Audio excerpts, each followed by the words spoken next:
Ohé à tous braves gens qui regardent mes vidéos, et bienvenue dans cette 4ème vidéo de la semaine des replays et remakes. Aujourd'hui, une fois de plus, direction le Japon, avec cette vidéo sortie en 2020, ou 2021, j'en ai une fois de plus aucune idée. Quelques modifications au montage pour celle-ci, et pour le coup, seulement quelques prises audio de refaites. Sur ce, j'espère que ça vous plaira, et appréciez cordialement.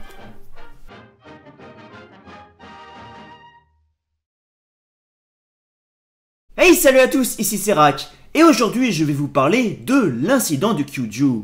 Une tentative de coup d'état militaire menée au Japon durant la nuit du 14 au 15 août 1945, quelques heures avant l'annonce à la radio par l'empereur de la capitulation du pays. Un coup d'état qui aurait pu changer le cours de la guerre en faisant prolonger celle-ci. Ce dernier, mené par des officiers de la garde impériale et du ministère de la guerre, n'ayant pas moins eu pour but que d'empêcher le gouvernement d'accepter les conditions de capitulation demandées par les Alliés. Alors sachez qu'au vu du nombre assez important de personnages historiques qu'il y aura, ça sera une version un peu simplifiée des événements. Non, parce que sinon, croyez-moi, vous allez être complètement largués. Et sachez que je tiens aussi à m'excuser solennellement par avance pour les dizaines de noms japonais que je vais écorcher dans cette vidéo. Ceci étant dit, j'espère que ça vous plaira, et c'est parti! Au début du mois d'août 1945, le Japon n'est alors plus que seul à se battre face aux Alliés, l'Allemagne nazie ayant capitulé 3 mois plus tôt. Malgré l'ultimatum lancé par les Alliés depuis le 17 juillet, demandant la reddition sans condition du Japon, privant ce dernier de tous ses territoires occupés, de son armée, ainsi que demandant l'abdication de l'empereur Hirohito, sans quoi le pays subirait une destruction grave et rapide, selon les dires du président américain, qui se vante au même moment aux soviétiques d'avoir testé une nouvelle arme, le Conseil suprême de guerre japonais est cependant toujours favorable à la poursuite de la guerre. Le pays se préparant d'ailleurs à une invasion terrestre américaine en entraînant sa population à se défendre corps à corps depuis le mois de mars. Cependant, dès le 6 août, tout change avec Hiroshima.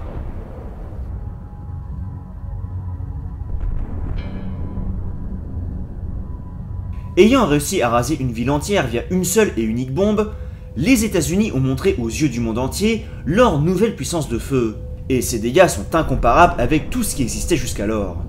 2 jours après cela, l'URSS quant à elle déclare de son côté la guerre au Japon, incapable de déjà faire face aux Américains. Enfin, le lendemain, le 9 août, le clou est enfoncé avec la 2e explosion atomique des Américains sur Nagasaki. Face à tous ces événements en quelques jours, et craignant de devoir se rendre aux Russes, le Conseil suprême de guerre japonais se réunit en urgence le jour même. Le ministre des Affaires étrangères et le Premier ministre, qui étaient des opposants de longue date à la guerre contre les États-Unis, suggérant unanimement à l'empereur de se rendre au plus vite en acceptant les conditions de Potsdam. Ce d'autant plus que la situation géopolitique a changé entre-temps. Dû à l'invasion soviétique, l'abdication de l'empereur n'étant en effet plus exigée par les Américains. Ces derniers, sous l'influence de MacArthur, refusant en fait une occupation conjointe du Japon avec l'URSS. Ces derniers ayant donc modifié les termes de la reddition pour rendre celle-ci acceptable pour les Japonais. Certains historiens prétendent d'ailleurs que cette clause n'avait en fait été introduite que pour rendre justement l'ultimatum de Potsdam inacceptable pour les Japonais, ce afin de permettre aux Américains d'utiliser leurs armes atomiques et montrer ainsi leur puissance aux Soviétiques. Quoi qu'il en soit, la suggestion faite par le Conseil et la session terminée, le Premier ministre convoque aussitôt de nouveau le Conseil suprême de guerre, mais cette fois-ci en tant que conférence impériale, afin que l'empereur y assiste.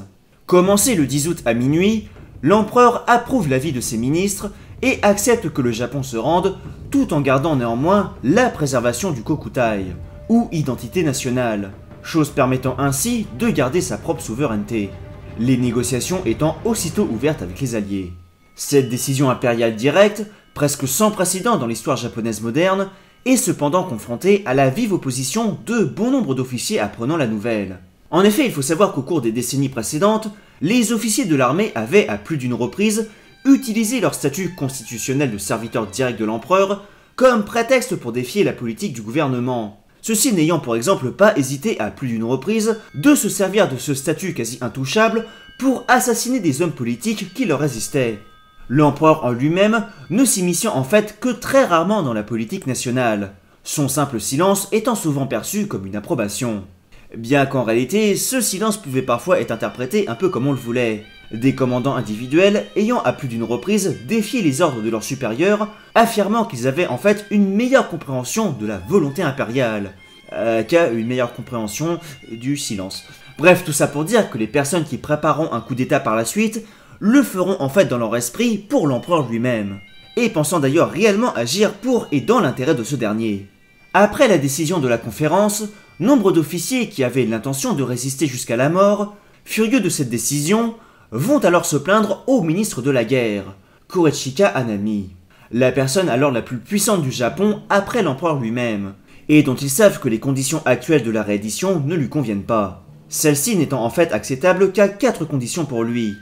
L'absence de forces d'occupation alliées sur le sol japonais, le désarmement des troupes armées effectué par les autorités japonaises elles-mêmes, le jugement des criminels là aussi par les autorités japonaises elles-mêmes, et enfin, la préservation du régime impérial et de l'empereur. Ce dernier pensant que si ces 4 points ne sont pas respectés, il fallait mieux continuer la guerre sur le sol japonais, ce qui, selon lui, causerait de telles pertes aux alliés que cela permettrait au Japon d'éviter la réédition. Mais malgré son avis sur la question, Anami, fidèle à l'empereur, décide finalement de soutenir la décision de ce dernier et du conseil. Chose qui n'est pas sans provoquer la rage des officiers qui n'écoutent guère ses explications. Certains d'entre eux décidant alors en secret de la nécessité de prendre les choses en main et d'organiser un coup d'état afin de préserver le Kokutai, l'identité nationale japonaise et la souveraineté de l'empereur étant en grave danger selon eux. Cela permettrait d'ailleurs aussi du même coup de sauver l'armée en elle-même qui est censée être dissoute par les termes alliés. L'idée à long terme étant en fait plus ou moins la même que Anami. Même s'ils savent que gagner la guerre est à présent impossible, les conspirateurs espèrent via ce coup d'état faire continuer celle-ci et ainsi de faire un maximum de victimes aux Américains via un débarquement de ceux-ci sur le sol nippon pour les forcer à conclure une paix blanche avec le Japon. 2 jours plus tard, le 12 août, vers minuit, la KGEI, une radio de San Francisco, rapporte la décision du gouvernement japonais de se rendre et suggère de transférer la souveraineté du pays aux forces alliées. Tandis que le Premier ministre Suzuki considère cela comme une simple restriction de la souveraineté, en respect avec les accords en cours, la chose est cependant perçue comme de l'esclavage pur et simple par bon nombre de militaires. Un déshonneur inacceptable pour ceux-ci. Le Conseil accepte cependant comme prévu la reddition du Japon à 3 h du matin. Peu après, durant la même nuit, déterminés à ne pas laisser cela s'accomplir, des militaires s'organisent pour faire entendre leur contestation. Le major Kenji Hatanaka, les lieutenants-colonels Masataka Ida, Masaeto Takeshita, le beau-frère d'Anami lui-même, Inaba Masao et le colonel Okikatsu Arao, chef de la section des affaires militaires, demandant unanimement à Anami de faire tout son possible au vu de sa position pour empêcher l'acceptation de la déclaration de Potsdam. Ce dernier garde alors le silence pendant un temps et ne prend pas parti, refusant de dire s'il compte aider ou non ses officiers dans cet acte de trahison. Mais après un moment, il refuse finalement en ordonnant à ses officiers d'abandonner leur projet, disant d'ailleurs plus tard à son beau-frère Takeshita « En tant que soldat japonais, je dois obéir à mon empereur ». Cependant, malgré ce refus, le major Hatanaka, déterminé à agir, décide, avec d'autres soldats, de préparer un coup d'état par eux-mêmes. Ce dernier se mettant alors à la recherche d'un maximum d'alliés possibles au sein du ministère de la guerre et établit et perfectionne un plan durant les 2 jours qui suivent. Mais il le sait, le temps est compté. L'empereur s'apprêtant en effet à diffuser un discours radiophonique dans tout le pays annonçant la réédition. Si ce discours est diffusé, le coup d'état ne servira à rien. Durant le même temps, dans la nuit du 13 au 14 août, un groupe d'officiers supérieurs, dont Anami, se réunit afin de parler des possibilités d'un coup d'état pour empêcher le gouvernement de capituler. Le groupe réuni étant alors composé de divers officiers eux-mêmes divisés à ce sujet. Après un silence, il est finalement décidé entre les officiers de signer un accord approuvant la décision de la capitulation. L'armée agira conformément à la dernière décision impériale. L'accord étant signé par toutes les personnes présentes, dont Anami lui-même, mettant ainsi un frein à toute tentative d'envergure d'un coup d'état à Tokyo. Mais cela ne va pourtant pas refroidir Hatanaka. Le lendemain, au soir du 14 août, ce dernier avec ses partisans, lançant ainsi leur coup. Ces derniers sont entre autres composés de Hatanaka lui-même, du capitaine Shigareto Uehara et du lieutenant-colonel Jiro Shizaki. Les rebelles disposent avec eux du 2e régiment de la garde impériale, prêt à tout instant à envahir le palais, régiment alors 2 fois plus nombreux que les effectifs déjà présents sur place. Effectifs d'ailleurs sûrement mis en place justement contre les possibilités d'un coup d'état. Ses forces, Hatanaka et ses collaborateurs qui l'accompagnent, les doivent en fait au commandant du second régiment de la garde impériale, le colonel Toyojiro Haga, à qui ils ont raconté qu'Anami et les autres commandants de l'armée du district de l'Est et de la garde impériale allaient en fait participer à leur côté au coup d'état, chose qui bien évidemment était totalement fausse. Hatanaka s'était cependant précédemment réellement entretenu avec le commandant de l'armée du district de l'Est, le général Shijutsu Tanaka, mais ce dernier avait refusé, ordonnant à Hatanaka de rester chez lui. Le coup débutant donc sous des auspices plus qu'hasardeux, d'autant plus que le plan d'Hatanaka ne repose en fait principalement qu'en le fait que son action va soudainement pousser l'armée à reprendre raison et à rejoindre son parti, ce dès qu'il occupera le palais. La garde sous son commandement devait ainsi prendre le palais à 2 h du matin, puis durant les heures qui allaient suivre, il aurait fallu qu'il essaye avec l'aide de ses complices et le maigre soutien qu'il possédait, de rallier les commandants de l'armée, tandis qu'à l'extérieur, un autre groupe devait quant à lui se charger d'éliminer ceux qui étaient considérés comme responsables de la réédition, en particulier le Premier ministre Kotaro Suzuki. Mais rien ne va se passer comme prévu. Vers 1 h du matin, Hatanaka et ses complices encerclent le palais. Ce dernier, accompagné du lieutenant-colonel Shiro Shizaki et du capitaine Shigerato Uehara, se rendant directement au bureau du lieutenant-général Takeshi Mori, commandant de la première division de la garde impériale, ce pour essayer de le rallier. La collaboration avec ce dernier étant cruciale pour le contrôle du palais. Takeshi Mori qui se trouve alors avec son beau-frère Michinori Shirachi. Mais contre l'attente de Hatanaka, Mori refuse de s'associer aux conspirateurs. De peur de voir leur plan s'effondrer et qu'il ordonne à ses hommes de les arrêter, le capitaine Uehara sort alors son épée pour tenter de tuer le général. Mais son beau-frère saute devant lui et est tué à sa place. Après quelques instants, Hatanaka tue de lui-même Mori. Ce dernier utilisant alors de suite son cachet officiel pour autoriser l'ordre stratégique numéro 584. Un ordre destiné à augmenter les effectifs des forces occupant le palais impérial, et ainsi mieux protéger l'empereur. Le second régiment impérial prend ainsi le contrôle du palais, tandis que les gardes du premier régiment sont quant à eux désarmés, les entrées étant alors bloquées. Les conspirateurs ont réussi à prendre le contrôle du palais. Ça rime. À ce moment-là, en plus de rechercher du soutien, les conspirateurs ont plusieurs objectifs. Tout d'abord et avant tout, récupérer les enregistrements radiophoniques de l'empereur pour empêcher leur diffusion. Ensuite, capturer le ministre de la maison impériale, Sotaro Ishiwatari, ainsi que mettre la main sur le gardien du sceau privé du Japon, Koichi Kido. Les recherches étant ainsi lancées.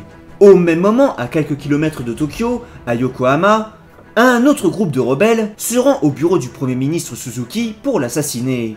Mais celui-ci, averti quelques minutes plus tôt par son collègue, qui avait été choisi par l'empereur pour annoncer la reddition japonaise aux Américains, qui venait lui-même d'échapper à une tentative d'assassinat, réussit grâce à son aide à s'enfuir. Les militaires tombant sur un bureau vide qu'ils mitraillent et incendient avant de s'enfuir. Au palais, là aussi rien ne se passe comme prévu. Les conspirateurs étant en fait tout simplement perdus dans celui-ci.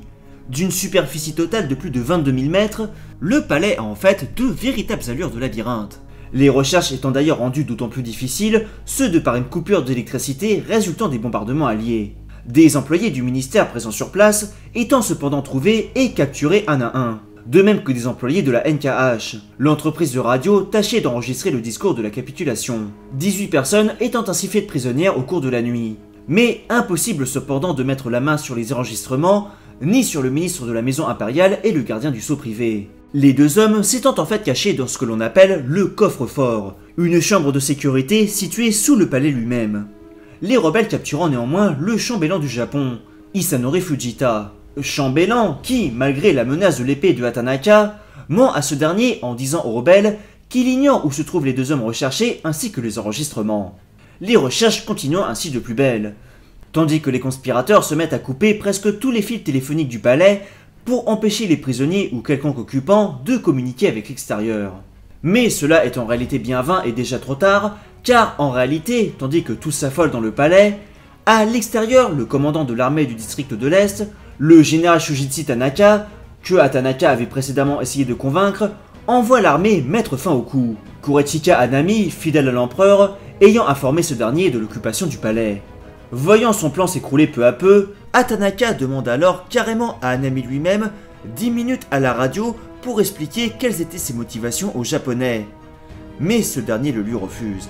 Le colonel Haga, commandant du second régiment impérial, réalise alors que l'armée ne soutient en fait pas la rébellion, et ordonne alors à Hatanaka, qui l'a dupé, de quitter le palais. Peu avant 5 h du matin, pendant que des rebelles continuent toujours leurs recherches, Hatanaka, n'ayant quasiment plus aucun soutien, se rend en dernier espoir directement au studio NKH armé d'un pistolet, ce dernier voulant parler à la radio pour expliquer son acte. Mais les employés s'y refusent. Après 1 heure de menaces, il reçoit finalement un appel de l'armée du district de l'Est. Hatanaka décide d'abandonner et sort finalement du studio. Au petit matin, le général Shoshichi arrive au palais et y rencontre les officiers rebelles. Les blâmant d'agir contre l'esprit de l'armée japonaise, il les convainc finalement de retourner à leur baraquement. Vers 8 h, la rébellion étant ainsi complètement démantelée. Cette dernière ayant réussi à occuper le palais durant la nuit, mais sans avoir réussi à accomplir ses objectifs. Les enregistrements de la capitulation n'ont jamais été retrouvés et l'armée n'a jamais rejoint sa cause. Il est dit alors, selon les versions, que plusieurs officiers, dont Shizaki, se seraient alors suicidés par seppuku à ce moment-là dans les jardins du palais, ce sur le conseil même de Shizuchi. Une autre version veut cependant qu'il ait fui avec Hatanaka pour se suicider plus tard avec lui durant la matinée. Hatanaka à moto et Shizaki à cheval auraient ainsi sillonné les rues en lançant des tracts pour expliquer les motivations de leurs actes. Quoi qu'il en soit, dans tous les cas, vers 11 h, moins d'1 heure avant la diffusion du message de l'empereur, Hatanaka se tire une balle dans la tête. Tandis que Shizaki, selon cette version, se poignarde avant de se tuer avec son arme à feu. On retrouvera dans la poche de Hatanaka son poème d'adieu qui déclarera « Je n'ai rien à regretter maintenant que les nuages noirs ont disparu du règne de l'empereur ». Le général et ministre de la guerre Hanami se suicidera quant à lui aussi par seppuku en laissant le message suivant « Je, avec ma mort, m'excuse humblement à l'empereur pour le grand crime. On ne saura jamais cependant si le grand crime en question désignait la défaite de la guerre ou le coup d'état. » La capitulation du Japon intervenant finalement officiellement le 2 septembre 1945, avec la signature des actes de capitulation de Tokyo, mettant ainsi fin aux hostilités et à la Seconde Guerre mondiale. Enfin, sauf pour quelques soldats qui continueront malgré tout le combat. Mais ça, je vous laisserai le découvrir dans cette précédente vidéo si vous ne l'avez pas vu. La grande question que l'on peut se poser en revanche, c'est « Et si le coup d'état avait bel et bien réussi ?» Bon, en admettant que toutes les énormes failles du plan n'avaient pas été là, et que l'armée avait à l'unisson décidé de continuer la guerre malgré tout, que aurait-il pu bien se passer? Au niveau politique, le Conseil suprême aurait déjà été sûrement remplacé. L'empereur aurait de nouveau gardé le silence, et les négociations avec les alliés auraient été stoppées, forçant à continuer les hostilités, dans le but d'imposer une paix blanche aux Américains en leur forçant à envahir l'île et à subir d'énormes pertes. Des bombes atomiques supplémentaires auraient cependant été sûrement larguées avant cela, ce conformément au plan américain initial, avec des villes comme Kyoto, ville des ancêtres de la dynastie Tenno et ancienne capitale du Japon, où l'impact psychologique de sa destruction avait été jugé particulièrement intéressant par les militaires, Yokohama situé à quelques kilomètres de Tokyo, Niigata ou encore l'arsenal de Kokura, et qui sait sur le long terme, peut-être Tokyo même. La possibilité de cibler le palais impérial à Tokyo avait historiquement été discutée, mais cette option n'avait pas été recommandée dans la mesure où Tokyo avait déjà été largement bombardé auparavant. Et personnellement, mais ce n'est que mon point de vue, je pense qu'ils avaient aussi peur de l'anarchie et de la confusion que ça aurait pu entraîner si l'empereur était mort via une bombe atomique. C'était quitte ou double niveau politique, le Japon ne se sera peut-être jamais rendu après cela. Des bombardements atomiques qui auraient donc engendré des millions de victimes supplémentaires, sans compter sur l'invasion américaine sur le sol nippon via l'opération Downfall, qui prévoyait un nombre de victimes situé entre 100 000 et 225 000 morts et plus d'1 200 000 blessés au minimum. Une étude réalisée par le secrétaire de la guerre des États-Unis prévoyait quant à elle que la conquête du pays coûterait entre 1,7 et 4 millions de victimes américaines, dont 400 000 à 800 000 morts, contre 5 à 10 millions côté japonais. L'argument à de tels chiffres aussi hauts étant la participation plus que très probable à grande échelle des civils dans la défense du Japon. Historiquement, environ 500 000 médailles Purple Heart avaient d'ailleurs été fabriquées en prévision du nombre de victimes à l'invasion du Japon. La totalité des pertes militaires américaines depuis la fin de la Seconde Guerre mondiale, incluant la guerre de Corée et la guerre du Vietnam, n'a cependant jamais excédé ce nombre. En 2003, il restait ainsi encore plus de 120 000 médailles en stock, celles-ci étant encore distribuées de nos jours. Bref, le tout combiné aurait ainsi engendré des millions de victimes et dévasté le pays. De plus, si les opérations avaient été lancées comme prévu au début de l'automne 45, elles auraient rencontré des conditions météorologiques très défavorables, et aurait dû à plusieurs reprises être reporté. Et tout ceci sans parler des possessions japonaises continentales en Asie, pressées par les Alliés et les Russes, et leurs îles encore occupées, qui auraient fait des milliers de morts supplémentaires. Tout ceci faisant que la guerre aurait pu ainsi continuer pendant 2, voire 3 années supplémentaires, pour un nombre de victimes se chiffrant à plusieurs millions. Quelle joyeuse conclusion! Et voilà, c'était donc l'histoire de l'incident de Kyoju. J'espère que ça vous aura plu. Si c'est le cas, n'hésitez pas à me retrouver sur mes différents réseaux sociaux. Et avant de conclure, je voudrais bien sûr remercier les donateurs. Un grand merci donc à Rohan, Tekira le Serpent, Maxime Von Luntich, dont j'ai écorché le prénom, Vivier et Gaël, Romain, Ledi, Tarkash, Duani le Prince, Image, Météora 7B, Elliot, Shigara, Lazik et Shelty.